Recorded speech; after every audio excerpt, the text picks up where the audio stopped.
Eh bien salut à tous, et bienvenue pour cette vidéo de la présentation de Mandalore en Lego.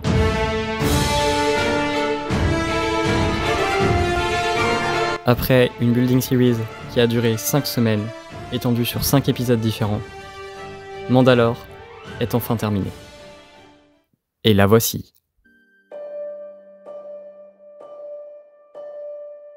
Le but de cette mock c'était donc de représenter l'arc du siège de Mandalore de la saison 7 de The Clone Wars.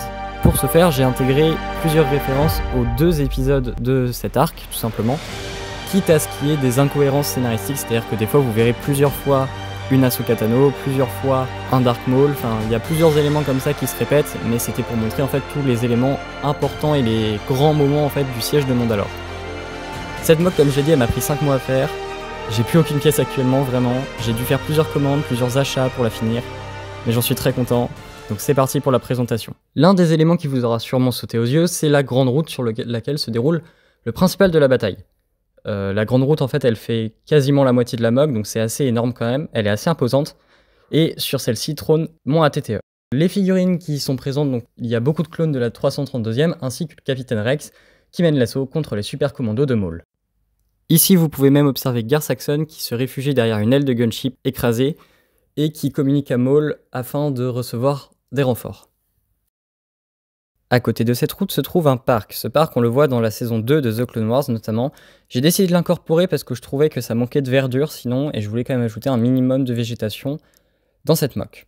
Ici, vous pouvez même observer 2 soldats, donc un super commando de Maul et un clone de la 332e qui se battent, l'un donnant un coup de poing à l'autre.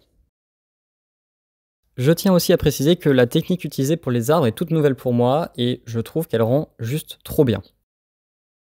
De retour sur la route et sur la partie de l'angle plus précisément, eh bien j'ai incorporé une explosion parce que je voulais quand même qu'il y ait aussi quelques explosions et qu'on montre un peu les dégâts de la bataille.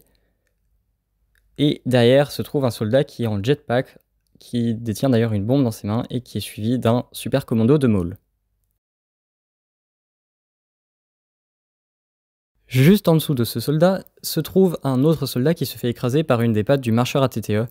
Je voulais ajouter un élément un peu humoristique aussi à cette mock, il y a quelques easter eggs, vous verrez par la suite de la vidéo. Dans une des scènes de la bataille, on peut voir les loyalistes mandaloriens qui arrivent en renfort sur la route pour aider les forces républicaines qui commençaient à faiblir face aux assauts des super commandos de Maul. J'ai donc voulu retranscrire un peu cette sensation des soldats qui arrivent du dessus avec leur jetpack pour surplomber la bataille. Et donc je trouve que le rendu est assez chouette, sincèrement, avec ces espèces de stands transparents. Juste ici, nous avons encore 2 super commandos de Maul qui sont en plein vol, prêts à attaquer les soldats de la République. Mais juste au-dessus d'un bâtiment se trouve un sniper de la 332 qui s'apprête à tirer sur l'un, et juste en dessous, un deuxième sniper qui tire sur le second soldat qui est en plein vol, et ils vont se faire abattre donc en plein vol dans quelques instants. Avant de reprendre la présentation de la mock, je voulais parler d'un élément que j'ai incorporé, il s'agit des LED. À la base, il n'y avait que celle des égouts, et j'en ai ajouté 2 autres. Une bleue dans l'un des bâtiments de la mock, tout simplement, celui de gauche, et l'autre dans la salle du trône. Le rendu est vraiment cool, l'éclairage est vraiment top, ça rend très très bien. Juste petite déception sur le coffrage de LED de la salle du trône, vu que ça a été rajouté à la toute fin, bah, le coffrage est un peu brut peut-être et pas assez bien caché, mais bon.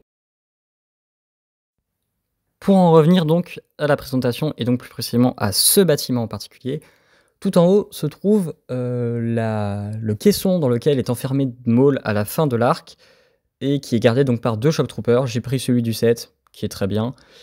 Et sur l'autre côté se trouvent tout simplement bien, des détails, notamment des grilles d'aération et plusieurs fenêtres que je trouve assez sympathiques au niveau rendu. Aussi, à l'intérieur de ce bâtiment se trouve la prison, enfin une cellule des prisons en tout cas, dans laquelle se trouve le Premier ministre Almec.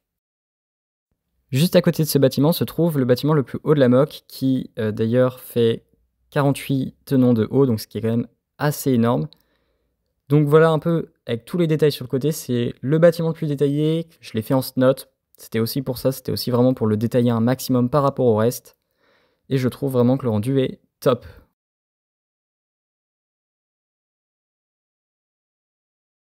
Au pied de ce bâtiment, devant la porte d'entrée, se trouve un soldat lourd de la 332e qui est en train d'abattre un super commando de Maul qui a déjà fait plusieurs victimes aux alentours, dont un civil d'ailleurs qui arrive encore à s'enfuir en vie juste à temps. Entre les deux bâtiments se trouve donc une petite ruelle dans laquelle j'ai décidé de placer mon mon commando mandalorien blanc qui vient d'une encyclopédie, voilà, et qui est en train tout simplement de balayer des casques ainsi qu'une tête de C3PO et une tête d'R2D2. C'était pour le petit easter egg.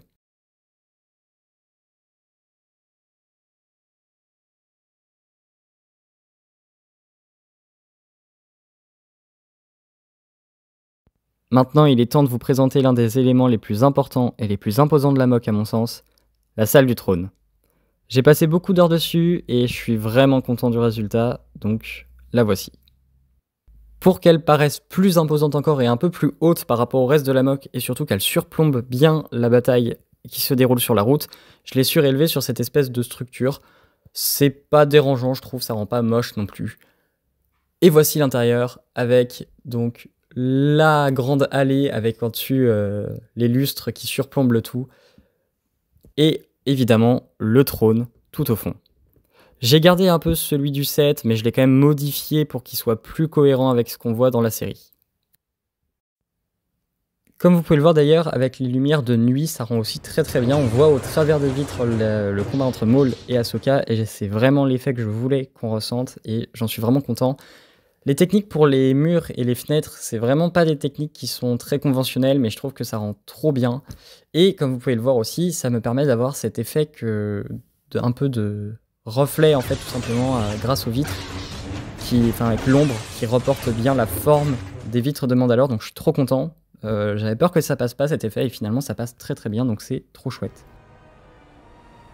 Et il est temps de vous présenter maintenant mon élément préféré de toute la MOC, le grand trou qui mène au tunnel des égouts, et même en plus particulièrement les égouts, c'est ma partie préférée, c'est vraiment ça. Déjà j'aime beaucoup ce tunnel là, c'est ce grand cratère à moitié là, qui est vraiment génial avec quelques détails par-ci par-là. J'ai pas voulu en abuser des détails, je voulais vraiment rester sur quelque chose d'assez sobre quand même, parce qu'on n'en voit pas beaucoup dans la série non plus. J'y ai également placé le soldat clone Sterlings qui précise à Ahsoka que Jesse a été emmené par les super commandos de Maul lors d'un assaut surprise.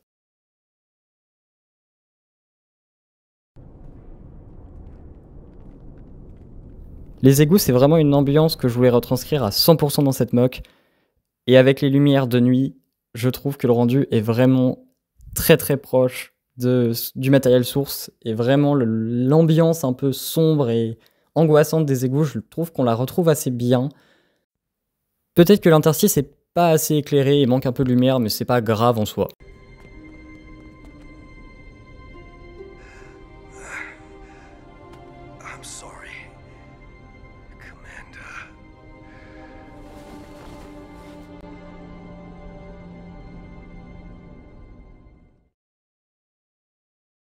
Et voici donc un autre visuel de jour de ces égouts, et je trouve que les techniques vraiment sont les mieux choisies. J'ai galéré à les trouver, mais vraiment, le rendu est top. Donc moi j'en ai fini pour la présentation de cette MOC. Si la vidéo vous a plu, n'hésitez pas à liker et à vous abonner à la chaîne, ça me fera énormément plaisir. Si vous voulez vous renseigner un peu plus sur la technique de construction que j'ai pu utiliser et sur le détail de la construction en elle-même, eh ben, allez voir la Building Series, il y a 5 épisodes, ils font chacun à peu près 10 minutes, c'est pas très long.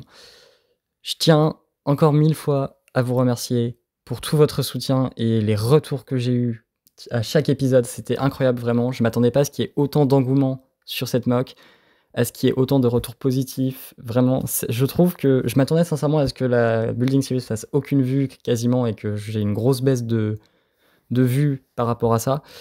Et finalement pas du tout, vous avez été énormément à me soutenir et à suivre la série. Il y a quasiment des records de vues pour moi sur certaines vidéos, donc c'est trop cool. Et je trouve que cette Building Series finalement a créé une communauté plus que sur d'autres vidéos que j'ai pu faire.